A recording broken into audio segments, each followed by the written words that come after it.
Olá! Municípios paulistas mais atingidos por chuvas discutem planos de drenagem. Defesa de Robinho recorre ao Supremo e pede que ex-jogador seja solto. E Copom aponta para o aumento da Selic em 1 ponto em março. Essas, outras notícias e os meus comentários você acompanha agora no Fato Brasil.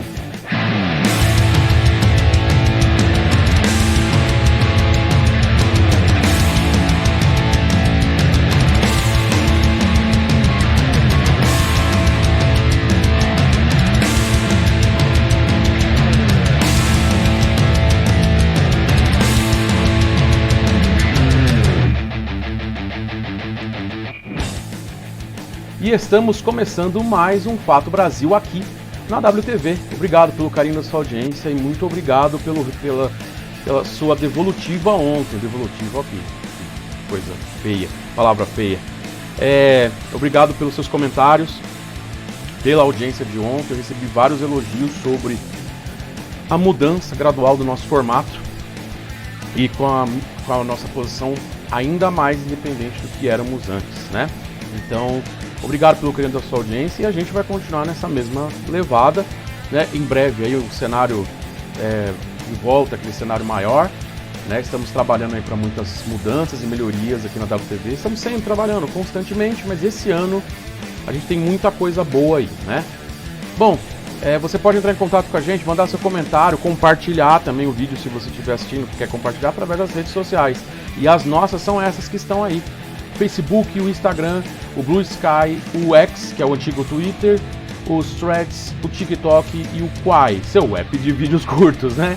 E no YouTube, nós somos tudo, @WTV Brasil no YouTube. Se inscreva no nosso canal, dê aquele joinha se você gostar. Para você não custa nada, mas para nós é muito importante. Nossa presença no YouTube está em uma crescente. Cada vez mais nós estamos presentes nessa grande plataforma de vídeos e tentando trazer sempre um conteúdo diferente. Porque se for para assistir a mesma coisa que os demais jornais da TV, para que você vai assistir o Fato Brasil, não é verdade? Aqui, o comentário é uma análise independente, tentando não pender para lado nenhum, porém com independência. Ou seja, eu não estou preso a lado A, lado B, como eu expliquei ontem, direita, esquerda, cima, baixo, lado, o que for, diagonal. Aqui é independente, o que é bom a gente fala que é bom, o que é mal a gente fala que é mal, o que eu gostei, o que eu não gostei, e a minha análise. Claro, eu não sou o dono da verdade, né? Repita, é muito importante eu repetir isso. E então, se você não concorda comigo, você pode mandar o seu comentário, vamos tentar manter o nível dos comentários, tá bom? E evitar os extremismos, né? Bom, você também pode assistir a WTV Brasil, o nosso Fato Brasil, que está disponível em vários horários, na Soul TV. Nós somos o canal 89, nós somos um canal da Soul TV, que é o canal 89 de mais de 200 canais gratuitos que tem na Soul TV, você só tem a ganhar. Ah, como é que eu faço para ver a Soul TV? É muito fácil. Você baixa o aplicativo no seu celular Android ou iOS, no seu tablet também Android ou iOS, ou você também na sua Smart TV Samsung LG, que é nativo, né? Você pode, é o aplicativo próprio, e nas outras marcas de Smart TV você pode, por exemplo, Android TV, você pode espelhar, você baixa no seu celular e espelha na TV. E aí é muito legal, é bem bacana, funciona direitinho. E você também tem a opção de assistir pelo site da Soul TV, soultv.com.br, está na tela. E também no site WTV Brasil você tem acesso a todos os links, por enquanto, né? Nós estamos reconstruindo o nosso site, fazendo um site melhor. E você assiste a programação linear da WTV Brasil, pode estar assistindo agora através da Soul TV, exclusivamente pela Soul TV. Então, se você acessar no site, vai ter os links para a Soul TV, se você está assistindo no computador, e também para o Android e iOS, para tablets e celulares, tá bom? Então, fique com a gente aqui no Fato Brasil. Bom, vamos para o primeiro assunto de hoje, né? Municípios paulistas mais atingidos por chuvas discutem planos de drenagem. Né? A criação dos planos de drenagem para os enfrentamentos de enchentes e enxurradas foi tema de uma reunião ontem, né, segunda-feira, no Palácio dos Bandeirantes, entre representantes do governo paulista e de 53 municípios, entre os mais afetados pelo excesso de chuva desse final de janeiro, começo de fevereiro. Né? Eles discutem a importância de criar planos de drenagem, essenciais para liberar a utilização de recursos para obras de pequena monta e o envio de maquinário, além de incluir as cidades no planejamento de obras maiores, como os piscinões e outras soluções de macrodrenagem. Bonito, né? Segundo a Secretaria de Meio Ambiente, Infraestrutura e Logística, né, a secretária, Natália Rezende, abre aspas, se você não tiver um plano, é muito difícil saber o que fazer no município, qual obra necessária. Nisso, o consórcio é muito importante. Ajuda a perceber onde investir e está aí a importância de fazer a abordagem integrada, fecha aspas, foi as palavras da secretária Natália Rezende, que é Secretaria Estadual do Meio Ambiente, Infraestrutura e Logística aqui do estado de São Paulo, né? De acordo com a gestora, né, o plano é realizar ainda este ano o planejamento de médio prazo, né? E em seguida planejar até 2050, considerando o que já se sabe sobre as mudanças climáticas. Legal? Tá dada a notícia. Vamos para a análise, né? Eu vou continuar o que eu falei ontem sobre a incompetência do poder público em todas as esferas em lidar com essas questões, né? Por exemplo, eu acho muito legal fazer esse consórcio com os municípios para se fazer esse investimento, mas você percebe que eles só se juntam para fazer esse planejamento, né? Eu estou falando entre aspas porque isso já deveria ter sido feito há muito tempo. E eu não estou só criticando o atual governo do estado. Eu estou criticando todos os outros governos dos estados que vieram atrás, que não fizeram esse planejamento. E é engraçado que desde a época do Alckmin, do Serra, aí veio o Dória, aí agora entrou o Tarcísio, né? Desde todas essas épocas, quando você pergunta por que não se fez, eles respondem assim, fizemos, não sei quanto, eles falam os números, vou dar um número hipotético, fizemos 52 obras e não sei o que, aí atingimos 140 mil pessoas para não sei o que lá, e não sei quantos prédios, e não sei mais o que, sabe, só se dá um relatório de número. É igual na saúde, fizemos não sei quantos mil atendimentos, não sei quantos mil exames, sabe? Mas não se fala, não se responde às perguntas que é feita a respeito das responsabilidades. Ou seja, toda vez que eu vejo um repórter perguntando sobre responsabilidade para algum governante, seja ele de qual esfera que for, de qual lado que for, eu vejo números. Raramente eu vejo alguém realmente explicando que houve um erro, que tal. Então eu acho o seguinte, é muito boa, é muito positiva essa reunião que aconteceu ontem. Tem que ser necessário fazer esse plano, sim, de investimentos para drenagem e para obras maiores, macrodrenagem, como piscinões, entre outras coisas. Mas não adianta nada a gente gastar dinheiro público reunindo esses municípios, né, e depois trazer, por exemplo, tem uma verba aí do governo do estado que vai estar disponível aí, que o governador disse que está disponível, para algumas obras de contenção, né, de enchentes e tal, só que não adianta nada a gente ter essa verba e não seguir o planejamento. Eu vou dar um exemplo muito claro, que eu até falei ontem sobre esse planejamento. Você imagina, o prefeito Ricardo Nunes, em 2023, prometeu obras que iriam amenizar as enchentes no Jardim Pantanal, que ainda está debaixo d'água, inclusive teve protestos dos moradores e tal.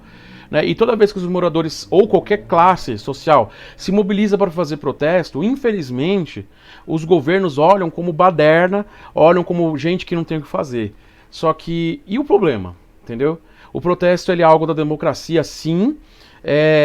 Existem vários tipos de protestos e geralmente as pessoas acabam sendo agredidas pela força policial, muitas vezes porque estão protestando. Lá no Jardim Pantanal eles estão protestando e com toda razão. Porque primeiro que a prefeitura deixou as casas serem feitas naquela baixada, e lá é muito baixo. Uma vez que deixou, como a prefeitura deixou, ela assume a responsabilidade pelas famílias que estão nesses... Eu estou falando do Jardim Pantanal, mas eu estou falando de qualquer outro lugar de risco que a prefeitura deixou as pessoas construírem. Seja em baixadas de rio, na várzea, né, no caso, seja nas encostas de morros. Isso é responsabilidade da prefeitura. Ah, mas Vitor, mas as pessoas invadem e constroem. Mas é dever da prefeitura zelar, do poder público, zelar para que essas invasões não ocorram dessa forma. Ah, Vitor, você é contra as pessoas terem casa? É claro que eu não sou contra, gente. A gente sabe que para as pessoas invadir um lugar desse, morar, é porque não há opção nenhuma. Porque elas não têm condições. Então é responsabilidade do poder público, seja na esfera municipal, estadual e federal, criar condições para que as pessoas tenham moradia digna em lugares em que não há esses problemas. No caso aqui de São Paulo, como a prefeitura não faz vista grossa e demora muito para poder ter uma ação quando há uma invasão de terra pública ou privada, principalmente em áreas de risco, o que acontece? A prefeitura assume para si só, pela própria incompetência, a responsabilidade pela vida e pelo bem-estar dessas novas comunidades. O Jardim Pantanal não é novo, então a prefeitura tem toda a responsabilidade. Mas, recapitulando, como eu disse, o prefeito prometeu em 2023 obras que não começaram. Na época, falou que em 150 dias iria entregar. Bom, já passaram 2 anos e agora ele novamente está falando que daqui a 50 dias vai entregar alguma coisa lá. Vamos ver se vai mesmo. O ponto todo existe tempo, só que eles só voltam a fazer e a falar dessas obras importantes quando começa a chover. Essa é que é a verdade. Esse consórcio que se reunir, que eu espero que realmente seja... eu torço mesmo para que essa ação seja válida, que o governo do estado, em parceria com esses 53 municípios, e até mais municípios se for o caso, e por que não o próprio governo federal ajudar nessa questão, não só em São Paulo, mas Minas Gerais, Rio de Janeiro, que também estão sofrendo com chuvas, o Rio Grande do Sul, Santa Catarina e Paraná, que também já sofreram e sofrem sempre com questões climáticas. Era legal fazer isso, âmbito até nacional, onde todas as esferas poderiam estar se ajudando. Mas não adianta gastar dinheiro público toda vez que essa reunião há gasto de dinheiro público. Gastar o nosso dinheiro, planejar e não realizar. E é isso que está acontecendo desde a redemocratização do país. São poucas as obras. A grande obra que eu vi o governo do estado de São Paulo fazer aqui no nosso país, aqui no nosso estado e na cidade de São Paulo, foi a grande obra de drenagem e tal, foi o desassoreamento do rio Tietê há muitos anos. Ainda era o Alckmin, se eu não me engano, o governador. E olha lá, entendeu? Não estou dizendo que foi bom não, porque eu moro perto do rio Tietê. Era a madrugada toda explosão na nossa cara, né? Mas tudo bem, faz parte. Foi feito e amenizou um pouco as enchentes. Mas elas voltaram a acontecer porque a limpeza não é realizada com sucesso e a gente tem todas as galerias entupidas, como eu disse ontem. Então eu espero sim que haja algo positivo, mas que o dinheiro público seja gasto com responsabilidade. E não fazer que nem o prefeito Ricardo Nunes, que deixou de gastar 1,5 bilhão em obras de drenagem, saneamento básico, e agora nós estamos recebendo essa má decisão, uma decisão incompetente. É isso. Os outros prefeitos anteriores, inclusive do PT, também não trabalharam muito nisso não, tá? Não é minha questão aqui não é atacar o Ricardo Nunes não. A verdade é que é uma coisa que vai se empurrando com a barriga. E só se fala quando realmente acontece alguma coisa. Vou falar um pouco aqui da questão federal. Dinheiro público, o nosso assunto. O Dino libera repasse das emendas parlamentares para 9 entidades. Né? O ministro Flávio Dino, que agora é do Supremo Tribunal Federal, decidiu, nesta terça-feira, liberar o pagamento de emendas parlamentares a 9 entidades, todas ligadas à área da saúde, pesquisa e educação. Bacana, legal, tem que liberar mesmo. Mas, vamos lá, vamos continuar lendo o texto aqui e eu já vou comentar. Na segunda-feira, ontem, Dino havia suspendido os repasses a 2 entidades, a Associação Moriá e o Programando Futuro. Em nova decisão, porque existe alguma suspeita de irregularidade. Aí nessa nova decisão que foi feita hoje, o ministro ressaltou que as 2 vão permanecer com os recursos bloqueados, mas que as outras 9, que não existe nenhum indício de problemas, né, de nenhuma suspeita, não tem um impedimento para receber esse dinheiro. Aí o ministro afirmou que em relação a 7 entidades, não existe no atual momento, né, nas palavras dele, impedimento de repasse de emendas pelos ministérios setoriais. A decisão ela foi tomada com base no relatório da Controladoria Geral da União. Legal, que liberou, logo essas entidades vão receber a verba que estava destinada por essas emendas, né? Mas o que a gente precisa fazer? Não adianta liberar a verba e não ficar em cima. Porque é justamente esse o problema de emendas. É uma emenda, né? Então emendou. fez o Gambi, fez a Gambi, certo? E sim, se for bem utilizado o dinheiro, por exemplo, nessas entidades que vão usar o dinheiro para saúde, educação e tal, e pesquisa, muito bom. A gente precisa investir em pesquisa, em saúde e educação. Só que muita dessa grana para essas áreas, eu não estou dizendo que é necessariamente só de emendas, é desviado para interesses difusos e corruptos. Então é necessário, sim, que o STF e toda a justiça e os governos sejam muito bem cobrados. Mas como fazer isso? Você, que é população, denunciar o uso irregular ou não uso dessas verbas por essas entidades, se você conhece elas, se elas estão atuando em alguma coisa aí perto de você. A gente precisa encher o saco desses caras, porque é o nosso dinheiro, é o dinheiro público que está sendo investido nessas entidades. As outras duas lá estão com suspeitas. Então é necessário ter um extremo cuidado. E como é que a gente faz para pressionar? A gente precisa ficar em cima, como povo. Se a gente só deixar para lá e não... aí tanto faz cortar a emenda ou liberar a emenda, entendeu? A verdade, como eu disse ontem, só reforçando, é que a nossa política do toma lá da cá continua existindo. E, infelizmente, as verbas, às vezes, não chegam, mesmo liberadas, a quem tem que chegar. E aí a gente continua vendo a educação deixada de segundo plano, a saúde, então, não preciso nem falar. Pesquisa, então, tem gente que fala que cientista que faz pesquisa é vagabundo, né? Porque parece que se você não enche uma laje, você não é digno de você ser um ser humano, né? Não estou dizendo nada contra, mas parece que se você não faz um trabalho bruto, que eu acho que muitas pessoas, eu tiro o chapéu para muitas pessoas que fazem isso, mas você trabalha numa área de pesquisa científica, por exemplo, tem gente que acha que você não trabalha, você está fazendo um estudozinho. A gente diminui muito as carreiras no Brasil, todas elas, desde as mais brutas, desde as mais calejadas e complicadas, né? Como os pedreiros, como as pessoas que realmente pegam no pesado em termos físicos, mas a gente diminui essas pessoas, como a gente também diminui a importância de cientistas, de professores, da educação, da saúde e tal, e coloca lá em cima só aquelas coisas que parece que dá dinheiro, assim. Parece que o nosso Brasil pensa mais se você está ganhando dinheiro, se você tem um status quo, do que realmente se você está realmente tendo um trabalho. E, cara, qualquer trabalhador, do mais simples até o empresário maior que tem várias empresas, todo mundo tem que ser tratado com dignidade, gente. A gente não pode diminuir ninguém pela sua profissão. Eu, como jornalista, então, já fui chamado de vagabundo diversas vezes, até por pessoas do meu cunho familiar. Mas faz parte disso, né? A gente vai levando e tentando construir um país melhor e tentando viver da melhor maneira possível, né?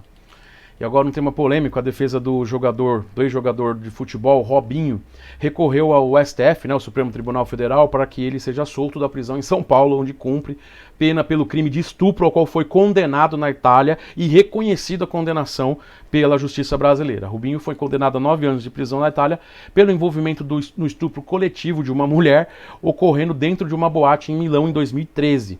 A sentença foi homologada, ou seja, aceita pelo Superior Tribunal de Justiça para que fosse cumprida no Brasil.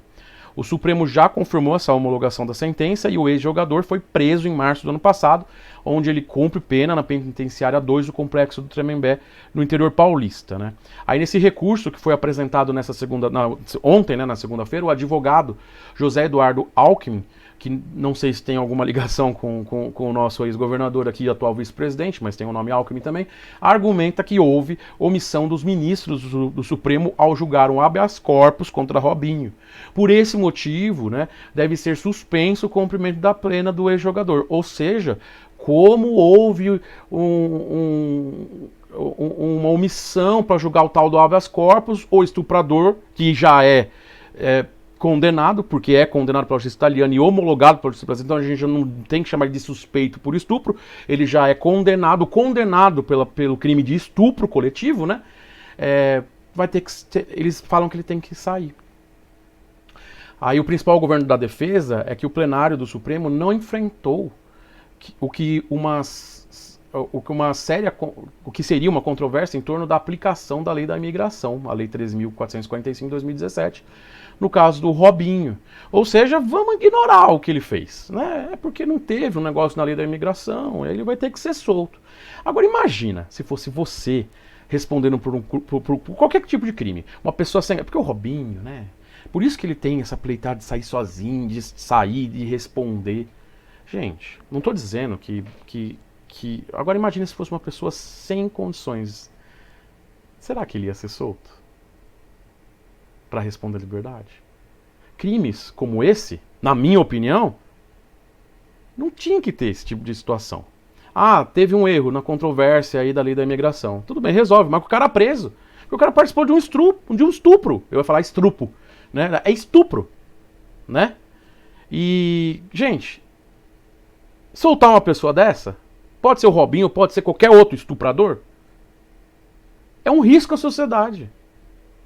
Então, mas infelizmente a nossa lei, ela é muito cheia desses esqueminha de não sei o que lá, e aí a justiça acaba não sendo realmente feita por conta dessas emendinhas aí, como por exemplo esse argumento que a defesa aí do Robinho tá colocando. Ele tem todo o direito de se defender, não estou dizendo que a defesa tá fazendo algo errado. Tipo assim, eles estão indo através do que diz a lei.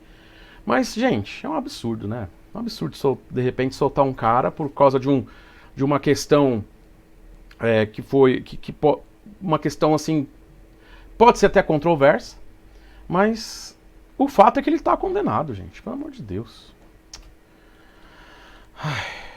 Bom, vamos lá, vamos para a economia. Copom aponta para o aumento da Selic em 1 ponto em março. Exatamente, a taxa básica de juros, que é a Selic, deve aumentar novamente 1 ponto percentual em março. É o que aponta a ata da reunião do Comitê de Política Monetária, que é o Copom, do Banco Central, né, divulgada nesta terça-feira. Segundo o Copom, o cenário de inflação a curto prazo segue adverso, ou seja, não dá para saber o que vai acontecer, principalmente em razão do aumento dos preços dos alimentos. Mantido esse cenário, o comitê aponta que a inflação deve ficar acima da meta pelos próximos 6 meses. Né? Enfim, o Copom informa o seguinte: diante da continuidade do cenário adverso para a convergência da inflação, o comitê antevê em confirmado o cenário esperado, um ajuste da mesma magnitude na próxima reunião, ou seja, tudo indica que em março a gente vai ter um aumento da taxa Selic. Agora você entendeu? Foi aumentar 1% da taxa Selic porque os alimentos subiram. Aí, em março, quando essa taxa subir, aí vão subir os alimentos porque a taxa subiu. Entendeu? Eu não estou falando besteira, gente. É assim na prática é assim que funciona. O que acontece é que o Copom pode subir os juros, ele está tentando subir os juros para tentar segurar a inflação, que é muito ruim. Mas essa inflação ela já está acontecendo e a gente está sentindo. Olha o café a R$30, por exemplo. Olha os alimentos todos subindo. A carne voltou a ter os preços que tinha na pandemia. Um contrafilé está custando R$60 o quilo. E olha lá, tem lugar que está mais caro. A picanha, eu não vou nem falar da picanha aqui. Mas a verdade é que algo de errado não está certo na política econômica brasileira. Criou-se taxas de importação e tal, e isso prejudicou inclusive os Correios. Aí a gente vai falar um pouco sobre isso, mas teve o relatório de prejuízo dos Correios. Por quê? Porque as pessoas pararam de importar. A gente tinha um grande número de importações de coisas mais baratas e muitas coisas que não são fabricadas no Brasil, ou seja, não prejudicavam a indústria. E aí, com essas taxas, o povo parou de comprar. E quem compra, além de ter essa taxa, que o pessoal apelidou de taxa do amor, né? Ou a taxa Haddad, a taxa Haddad, né? Além de ter essa taxa, da pessoa pagar, às vezes tem problemas ali na receita, a pessoa tem que pagar 2 vezes a taxa. Porque vem a taxa, aí eles cobram mais uma taxa e vai um monte de taxa. E assim você não aquece o mercado, você esfria o mercado. Ah, mas é de importação, mas gente, tem muitas coisas que a gente não consegue achar no Brasil porque a indústria brasileira não produz. E outra, tudo bem ter uma taxa de importação, a gente entende a necessidade disso, mas precisa ser tão alta? Entendeu? Poxa, você compra um produto, você paga quase o dobro dele de taxa. Se for acima de $50, abaixo estão querendo colocar mais uma taxa agora também. Além disso, a gente tem um cenário econômico. As ações econômicas do governo federal não estão condizentes para estabilizar o preço dos alimentos, dos remédios e da mobilidade, está tudo subindo. Gasolina agora subiu, não é por causa do governo federal, é por causa dos governos estaduais que vão voltar ao ICMS de antes da pandemia. Já deve estar mais caro o combustível aí, principalmente a gasolina na bomba, que não é 100% gasolina, né? Então a gente tem isso. Existe algo de errado na política econômica. Ah, Vitor, mas você preferia a política econômica do governo anterior? Não, também. A verdade é que a política econômica não mudou muito. A verdade é que toda a questão econômica é igual. Tem inflação, sobe-se os juros a níveis exorbitantes, os maiores do planeta. E o andamento da economia não mudou muita coisa. Claro, alguns pontos mudaram, alguns olhares mudaram. Mas a verdade é que nós não estamos tendo bons resultados econômicos. Está na hora de estudar um pouquinho mais essa economia e ver de fato soluções que vão baratear a nossa comida, baratear o nosso transporte, baratear os nossos remédios. O povo não está aguentando mais, está muito difícil. E a gente está se endividando para conseguir manter o mínimo de uma vida digna. E isso para quem consegue, né? Chegando ao final do programa aí, nós já estamos quase terminando, gente. Eu gostaria de agradecer demais o carinho da sua audiência. Lembrando mais uma vez que nós temos as nossas redes sociais aí, @WTV Brasil. Se você está assistindo pelo YouTube, se inscreva, dá um joinha aí, manda o seu comentário aí, vai ser legal. Na Soul TV nós somos o canal 89 e dá também para assistir além dos celulares e tablets e nas Smart TV, você pode assistir pelo site da soultv.com.br. Todos esses links estão, por enquanto, no nosso site wtvbrasil.com.br, que está sendo reconstruído, por isso que a gente está lá com o site fechado, mas você assiste a WTV Brasil exclusivamente pelo canal 89 da Soul TV. Bom, vamos para as últimas notícias de hoje, para a gente encerrar com chave de ouro. Bom, o dólar cai pela 11ª vez e tem maior sequência de quedas em 20 anos, devido às questões com o Trump lá. Inscrições para o FIES começaram nesta terça-feira, então aí está a oportunidade das pessoas fazerem esse financiamento para fazer a faculdade. Trem da CPTM que descarrilhou após deslizamento de terra lá perto da estação Butujuru, entre Francisco Morato e Butujuru, é retirado e linha 7 Rubi tem a limpeza concluída. Até o final da nossa edição, ainda havia, os trens estavam passando por esse trecho, mas só em via singela, ou seja, só por uma via, deixando o intervalo um pouco maior entre as estações de Francisco Morato e Campo Limpo Paulista, mas pode ser que eles, porque ainda estão ainda arrumando o talude lá da barreira que caiu, né? Mas acredita-se que nos próximos dias o trecho vai voltar a ser liberado normalmente. Tá? E credenciamento de 15 mil ambulantes para trabalhar no Carnaval de Rua de São Paulo já pode ser feito. Se você trabalha com venda, se você é ambulante ou quer trabalhar de ambulante no Carnaval de forma oficial pela Prefeitura de São Paulo, você já pode fazer esse credenciamento aí, que vai estar aberto 15 mil vagas para ambulantes. E uma última notícia, a China reage a Trump e anuncia tarifas sobre produtos importados dos Estados Unidos. É isso.